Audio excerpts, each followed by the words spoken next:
Hey everybody, Nick Nack here, back again for another video. Now I know this video is kinda late because it's already February, but understand that I have a whole bunch of stuff that I need to go through in my real life. Been working a whole lot, I just recently moved, and also I've been trying to complete the backlog that I have near me. Y'all understand, right? But anyway, without further ado, as you see on the title down below, these are going to be my top 10 games of 2024. As usual with these lists, let me go over a couple of things. 1.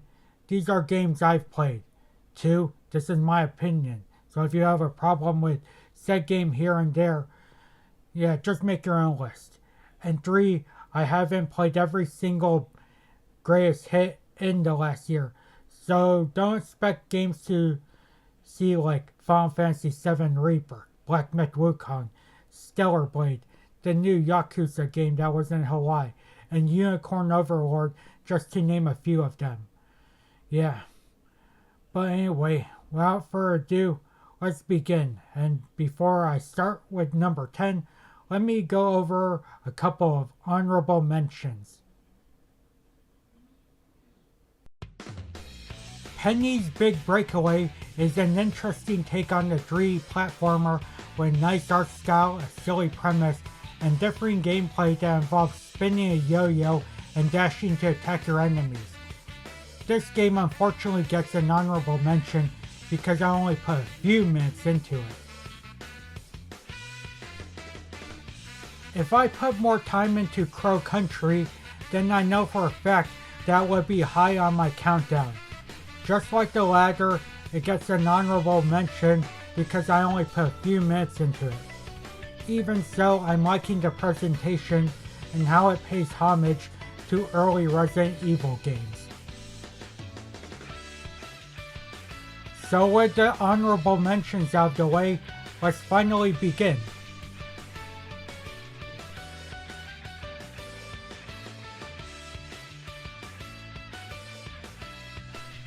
Starting up the countdown at number 10 is Tales of Tanzera Zao. Now in terms of whatever went on with this game involving SBI and wokeness and all of that stuff, I really don't care because I'm more focused on how well made the game is and whether or not the companies are nickel and diming you with bullshit. With that out of the way, I'm liking this game so far. The best way to describe this game is that it's kinda like a light Metroidvania. Basically you're put in an area and explore it to progress and gain hidden collectibles while fighting enemies and obtaining new abilities to continue. What makes this a light Metroidvania, however, is that there isn't much backtracking to explore new areas and your path feels pretty linear. The gameplay isn't bad though, as you're automatically given fast movement and solid combat that lets you switch between differing forms to tackle the world. The game's strongest suit though is the story, as it involves going on the journey to overcome losing family, and I think it works well through the protagonist and the emotions and feelings he has. Tanzera isn't too high here because of the aforementioned gameplay, and I'm only halfway done.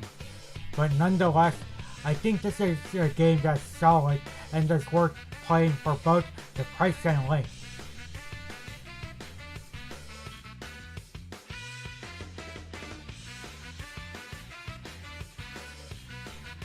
At number 9 is Arzette, the Jewel of Faramore. A game I was interested in after seeing a limited run games showcase. I got to play it thanks to a Humble Bundle, and what a fun game it was. This game paid homage to Zelda CDI games, and it was charming because of it. Obviously, most of this charm comes from the presentation as it delivered in replicating the look and the sound of the aforementioned. The backgrounds and sprites had similar designs, the soundtrack had a nice MIDI style to it, and of course the cutscenes emulated the cheesiness of the Zelda games perfectly in both animation and voice acting. Gameplay wise, it's an action platformer, and the combat and platforming was solid as the movement and attacks weren't stiff. There was also some great exploration with gaining new abilities that led to new areas being open to you, just like a Metroidvania. Despite these, the game is pretty low because the gameplay was a bit too easy and the story was just average.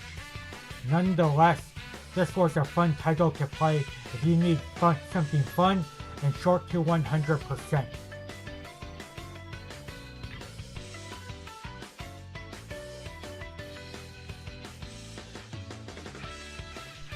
Coming in at number 8 is Tekken 8. Tekken, for the most part, has been very solid with each entry, and this one was no exception. As with the series, this game takes the same fluidity of the combat and builds onto it by adding more features that intensify the competitiveness.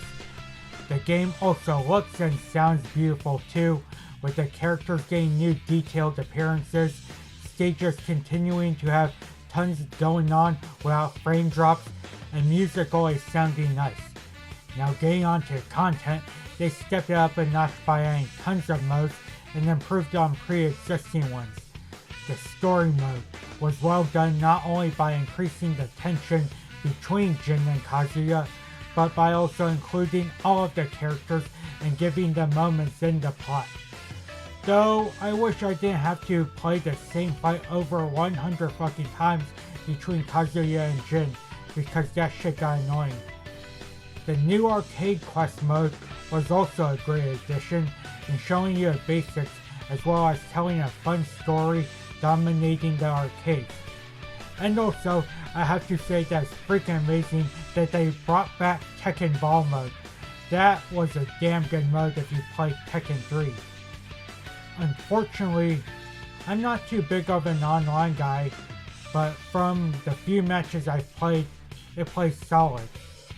I pretty much enjoyed Tekken 8, and despite it being low due to our games being better, this is a fine game worth your money.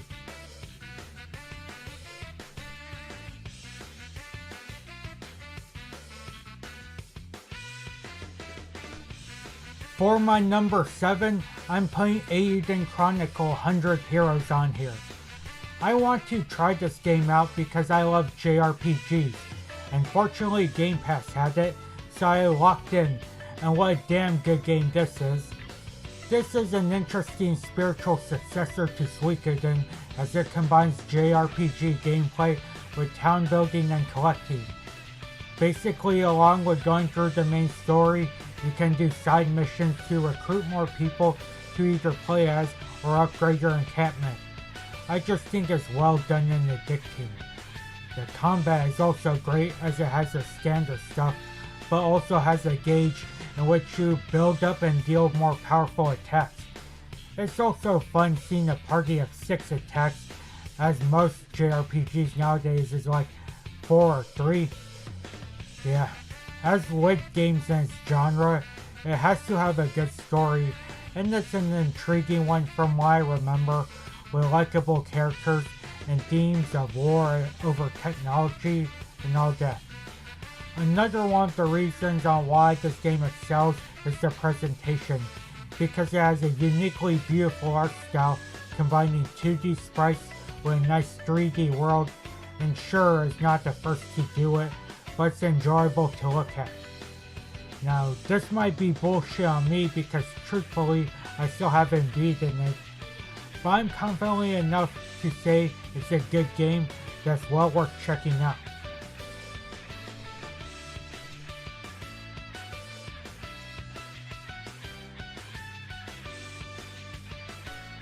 My number 6 goes to Dungeons of Hinterberg.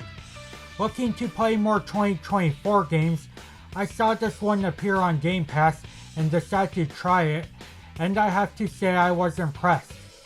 This was a game that felt unique due to the concept and the gameplay.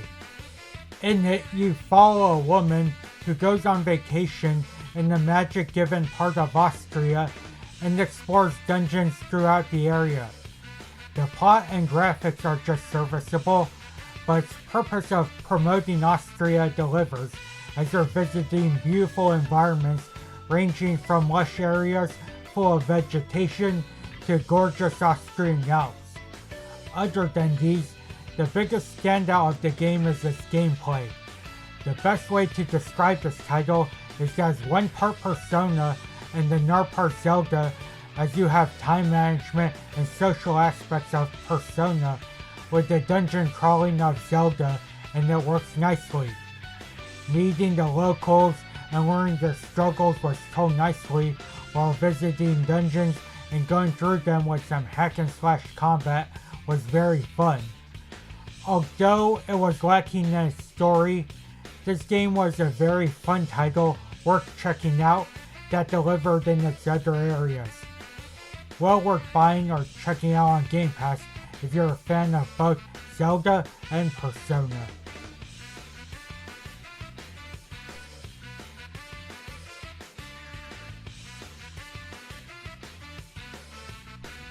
At number 5 is Until Then. If you followed me on social media for a while now, this is one game I tend to talk about a lot, and I'm here to continue gushing about how much it delivered. This is a title that focuses on a high schooler encountering supernatural events and his adventure to solve what's going on. Now the gameplay is the weakest part, as it's a visual novel with a few mini games, but they make up for it in doing a great job in the other aspects. I love the story and all the craziness that goes throughout. All the characters were likable and fleshed out. The music was beautifully composed and used in supporting the narrative was fantastic. And the art direction was a nice, beautiful pixel style with great animations and character expressions. But above all, what made this a game I love was the fact that it was made in the Philippines and the set in the country. And I just loved resonating with all the things throughout, where it's seeing all the good foods and items I'm familiar with, to all the small nods in Filipino culture I know about here and there. It was so good that I have over 1 gigabyte of screenshots from the game. But pretty much I consider this a must play, and if you haven't played it and are interested in it, look forward to me giving away for free on Twitter and Instagram. But yeah, Until Then, a really damn good game that I can't stop talking about.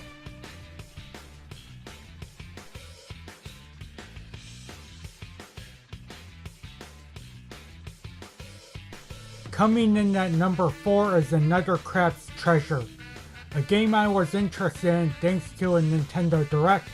I was fortunate to try it thanks to Game Pass, and what a damn good game it was. Now, I've never played a Souls game, so this one was my first, and I think it's a nice gateway game as it's hard and frustrating, but easy to learn and overcome. Plus, it doesn't overstay its welcome. Another reason for this is that the combat, because it controls pretty well in how the protagonist moves while having attacks that don't feel slow and stiff. The gameplay complements the other nice parts, such as the story and the unique world design. The story focuses on a hermit crab trying to get back his shell and going into the depths of the sea in order to get it. It's simple yet interesting as the story progresses, while also giving a great message on ocean pollution. Speaking of which, the use of it supports the world greatly, as it's amazing seeing the setting full of sea creatures become one with the trash as they use it to make some hilariously impressive structures and gear. And also the enemies, just seeing how corrupted they get through because of the pollution is an interesting touch as well. From the unique concept to a solid gameplay, this was a title that surprised me a ton, and for those alone, it deserves a high recommendation.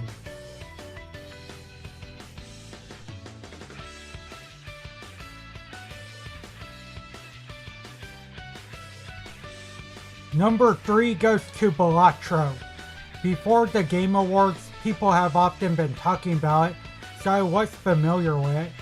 It was only then seeing its Game of the Year nomination was when I started it up, and all I just have to say is that the hype is well deserved. The game doesn't really deliver much when it comes to story, music, and even presentation, but it really doesn't matter because the developers at Local Dunk make up for it by creating some of the most fun and addicting gameplay that is on par with stuff like Vampire Survivors. Basically, you're given playing cards and you make poker hands from it while gaining points. Soon after obtaining a certain score, you're given money to spend for power-ups like upgrading cards or jokers, which are cards that provide good abilities, and after that, you just continue trying to obtain a higher score before getting game over, rinse and repeat. The gameplay may be basic, but each run is a new experience, with the addition of obtaining newer abilities and modes of play being so simple yet fun that I just can't put it down at times. It may not be amazing in the aspects that is in gameplay, but it's just a great experience worth trying for under $20.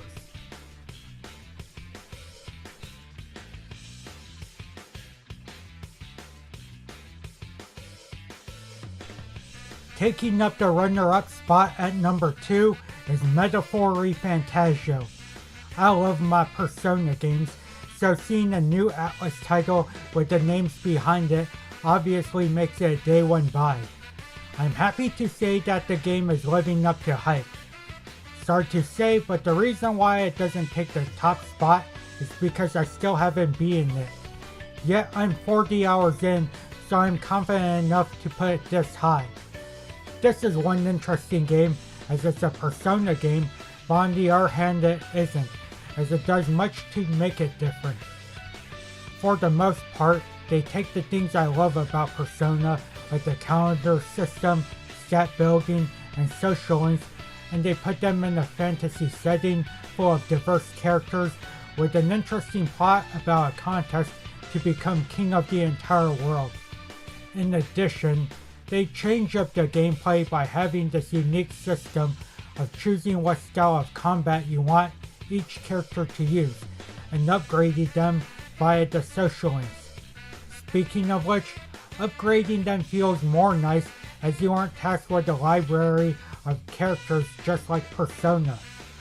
Also on the gameplay side, the turn-based combat feels nice with how it emphasizes using abilities and how strategic some parts tend to be, especially with a new feature letting you restart the battle, which I personally love with how time-saving it is.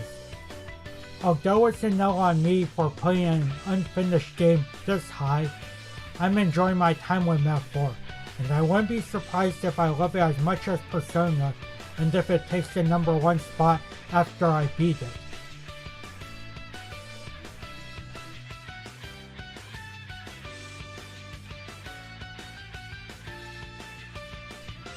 And finally, coming in at number 1 as my 2024 Game of the Year, I have to go with Astrobot. Because I didn't play the previous games, I honestly didn't have any interest in it. But then the praise came from people and reviewers, so I grabbed it and talked about a surprise.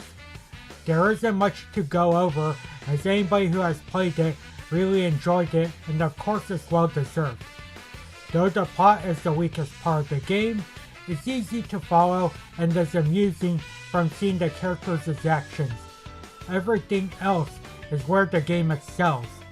The game looks beautiful and is full of bright colors and detail, which is nice compared to drab settings most Sony games have, and they're complemented by fun, cheery music that brings a nice vibe to the worlds you explore. But of course, the game's biggest strength is the gameplay, and man was it both fun and relaxing. It's a 3D platformer that's filled with stuff to collect, various enemies and bosses to defeat in fun ways, nice obstacles to go through, and varying abilities in each level that change up the gameplay. Of course, when speaking of stuff to collect, we have to mention the bots, especially the ones that reference previous PlayStation games, and it's just amazing seeing all these niche titles being acknowledged by Team Asobi like The Legend of Dragoon, Wild Arms, and Rogue Galaxy. Just for being a fun game that didn't overstay its welcome, Astrobot was an amazing time that did deserve the love it got, and it deserves to be purchased for people who love fun games. Let's just hope its Game Awards win leads to a sequel with references to other titles not mentioned in this game, like Siphon Filter and all of Square's PS1's library. And yeah, just for being a fun game altogether, because this is what we need from Sony. So those were my favorite games of 2024. Let me know what some of your games were from last year that were your favorites. And that's pretty much it. Let's just hope that for this year I start to make more videos, because I'm kind of trying to go to make sure that I do that more. But anyway, as always, I want to thank you guys for watching. Take it easy, and until next video,